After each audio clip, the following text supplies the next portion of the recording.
A very good evening and welcome to Community Access, a Mark Potter production. My name is Robin Frank and I'm acting as the host today for our interview with Ann Ziese. Now Ann has got an interesting past. She was one of the early pioneers, I think with Knight Ridder, in creating kind of a local newspaper. So I'm going to ask Ann questions about that. Good to see you, Ann. Good to see you, Robin. Okay, so it was Knight Ridder that you pioneered with or something like that? Yes, on AOL. They were bringing up the Mercury News on AOL. They called it the Mercury Center. And they got basically their own software version of AOL. They called it Mercury Center. I mean, people in our zip codes around here received the AOL CD. They would, it would say Mercury Center all over it. And one of the first in their whole experience when they got on AOL was Mercury News at first. So did you live, now I know you lived in Milpitas. But were you living there at that time? Yes. Okay. But the way I got into it was funny. I was up at Marine World in Vallejo with my family, and I'd gotten separated from them. I wasn't worried. I knew my kid was with my husband, so I was not concerned that they were in danger. But I was walking around looking for them, and I ran into Bill, whose last name I have forgotten right now, but he was also looking for his family. He had lost his family. And so we introduced ourselves, and we're helping each other find our families. That's and it quite turned common. out, yeah, well, it's quite common for people to lose people in a situation like that, unless Yeah. you tie them together. But turned out he was starting up bringing the Mercury News onto AOL. And I had been hosting on AOL in some forums, like there was an education forum, there was a forum that where I worked with Sarah Doxiadis. Oh, okay. And that was related to networking. And I also was hosting in a virtual pub called La Pub. And we joked because we really drank, we wouldn't be in there. A virtual pub? A virtual pub, yes. We had a hot tub in the pub. Well, since I don't drink, that would have fit me. But it was fine. We would just have fun in that. It was the first chat room, basically, on AOL.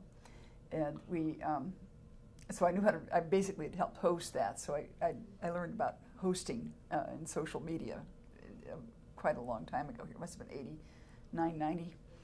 And so I convinced Bill that he really needed somebody to run his news chats, where he could bring in people with newsworthy stories to tell, to come in, reporters, people in the news, politicians, and we would, doing typing chat with them. It was amazing how many could not type. They would come in and have somebody else do the typing for them. Well, that's why they created a thing called a secretary, I guess. Yeah. Well, online men couldn't type back at that time because there was no need to, and then they found out that if they really wanted to have fun online, they better learn how to type, and so men started learning how to type. I think as a result of those early chat rooms. Well, it's funny because my mom made sure I learned how to type in summer school. In the 7th grade, I had to take a typing course, period. That was not negotiable with my mom. Well, our son hated to type at all, or hated to handwrite, so he taught himself to type when he was maybe 5 years old. I'm not positive, but he was very early, such that when his 2nd grade teacher wouldn't let him turn in typed essays and stories that he was writing, he had to fall back on handwriting, which he didn't like to do. But the fun part of the Mercury News Online is we were on the cutting edge of bringing news online. One thing I remember, it was Polly Klaas got kidnapped. Yes, I remember that. And so we said, we could put out pictures and information about her kidnapping online, and so we started doing that with that news story. And that was the first,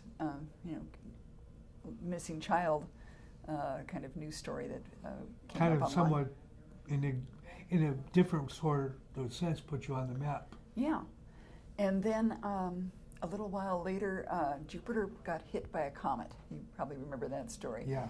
And we got the image of that. And it used to take maybe 5 minutes to download when you brought it up on AOL.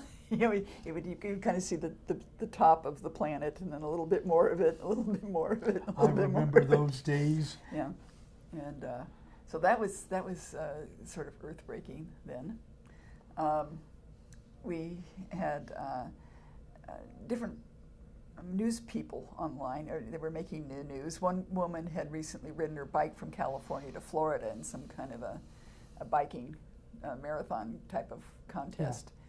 Yeah. And at first she was very stiff, and then she started telling us about her hallucinations that she had during the bike ride, and making funny stories up about, she'd see a snake and somebody would put a circle around it and say bob it. Okay, that's a time that you have to, that hits you to a certain age if you know what that means. And then who else? I remember one time there was a governor coming on, and he was going to have a typist there, but he had no clue that it was a definite show and that people were showing this in like whole classrooms of students. There may be only one person represented in the chat room, but behind them were 30 people keeping an eye on this, because it was the first governor ever, I think, to be interviewed on AOL.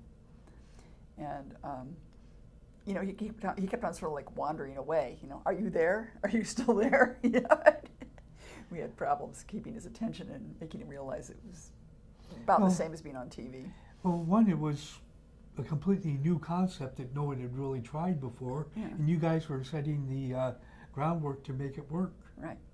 And then somebody came up with the idea of doing a simulcast with Michael Krasny on the Forum radio show at KQED Radio. Okay. So what we did, it was not, the radio was not streaming online. You had to have a real radio next to you and listen to it. And the topic was being brought up, the chatters would talk about the topic too, just in chatting and typing.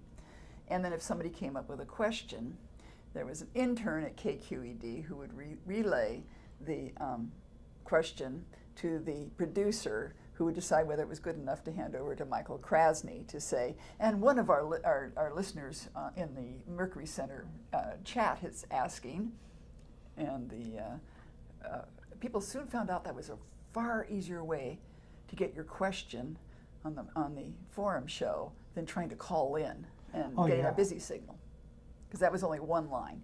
We could fit, I don't know, 35 people in a chat room, so there was plenty of and there were room. 30 people behind each person. No, not necessarily. Not when people were chatting. I mean, they could have sat there as couples maybe and been in there, but not. This wasn't classroom chatting. So and then we got a tour of KQED at that point to see how they produce these radio shows up there in San Francisco, and got to meet all the people with the long names that are always given credits at the end of the radio show. Yeah. It was fun. I got to see Michael Krasny again at the Computer History Museum, and it was funny because he still acted like he was on radio, and it didn't matter where he looked. It was like, what's an audience? I never have an audience I have to look at. But that was a fun thing we did, and that developed a lot of talents in me, because I was managing all the other chat room hosts. When I brought Docs and Sarah in and introduced them to each other, and they got married, and so that was kind of fun. So Sarah wasn't married to Docs? No, not originally. Okay. And I brought other people that I knew on there to be hosts of. We had various topics. A teacher would do education, and someone would do current events, and someone might do technical things that were coming in, right, and run these different topical chats, sports, local sports, whatever we thought we could get an audience in for, and. That went on for a while until there was some sort of dispute between the Mercury News and AOL, and the Mercury News realized it could go off on the internet on its own, without having to be behind the AOL firewall. Well, the thing about it was they needed someone to stick their toe in the water first. Yes. And once people found out it could be done, and it took a little time for it to catch on, but people caught on, and heck, people got websites at home nowadays.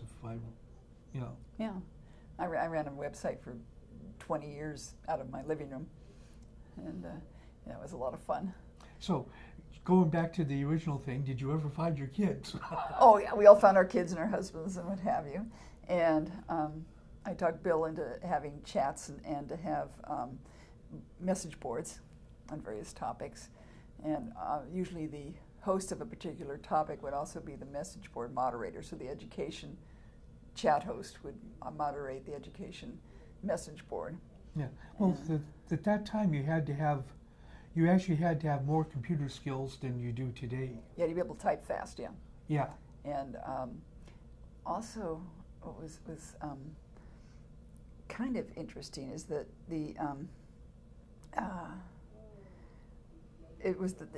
what's happening now is a lot of the reporters had a real anxiety about coming into our chats, and they might have a really Larry Magid was pretty good about coming on. He seemed to adapt real well, but some of the other reporters on Mercury News didn't want to have anything to do with it because they were used to turning in stories to editors who would carefully vet the stories, make sure everything was true and accurate. Fact checkers, the whole 9 yards before everything before it went into print the next day or whatever. And in a chat room, they might say the wrong thing, or they might spell something wrong, and they were very, very worried about not being totally correct. Well, the thing about it is, I can see their point in some aspect. If Yeah. you're a reporter, you're supposed to be in the know, and if you can't spell worth beans, it would be a little embarrassing because you're supposedly in the know and in the upper intelligence group. Yeah. And I can see Well, that. people just have typos anyway. Their fingers just go off without consulting the brain, I call it. And sometimes I'm typing away, and I know, or there's spell checkers now that correct you, quote unquote, Right. and into the wrong word. Well, the other thing is, you want your public perception, or the public's perception of you, to be a certain thing, and you can lose it. And like you and I are talking now, there's no way, because I know we're on camera, that I'm going to make an off-the-cuff remark. Right. But if I know I'm off the camera, you and I can make off-the-cuff remarks. But some people, if they're working alone, and then an editor, they can make all the off-the-cuff remarks and thoughts they have without worry, because it's going to get stopped way before anyone else. But when you're doing chat, oh no. No. So you still don't see many chat news stories. Right. Occasionally someone will do something streaming now in YouTube. They'll be doing some kind of report in YouTube live, or Google, I think. There's Google and Facebook both have live chats. And the people kind of chat on the side, but you'll notice nobody important related to the story is ever in there. Yeah, but the thing about it, and this happens in Facebook, we got conservatives and liberals and everything step between, and even more radical on both sides. Now, a conservative once made a comment that I happen to agree with. I mean, I just happen to, that does make a little sense. So of course I gave him a thumbs up. The haranguing I got off Facebook.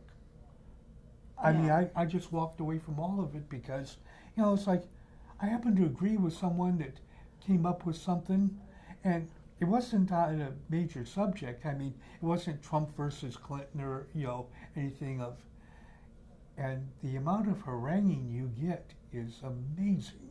I avoid certain topics. Well, like I said, it's easier. Though one time somebody said something about women have equal rights, and some conservatives said no, they don't, and they were starting to get an argument. I said, the ERA has never passed. Women do not have equal rights yet. There was little piecemeal laws. you get equal rights right here, and you get equal rights right there. But it's not the global thing that the ERA would have done for protection. True enough. So every once in a while those kind of things come up. Yeah. But what I found amazing is there was no limit to the amount of haranguing a person could take. Yeah, that was one thing I liked about being a host, is I learned early about how to cut off people entirely. There is literally drop dead switches available to everybody, where you can make somebody totally vanish from your online life. And I tell people, if you don't want to hear somebody, just cut them dead. You can literally cut them dead so they never show up again. We had a problem with that in the Mercury News. There was a teenage boy who would come in, and he'd appear to be friendly, but if anybody had a disagreement with him about something, he would report that person to the AOL police, who would cut that person's account off. And it became very dangerous to be coming into the Mercury Center. Well, what he didn't know is the Mercury News knew who all their subscribers were, and were able, because of his screen name, to figure out who he was, where he lived, and what his phone number was. And one of the big bosses at Mercury News called the father up and said, your son's causing problems here. Would you please keep him off of the internet off of AOL? We need to cut his account.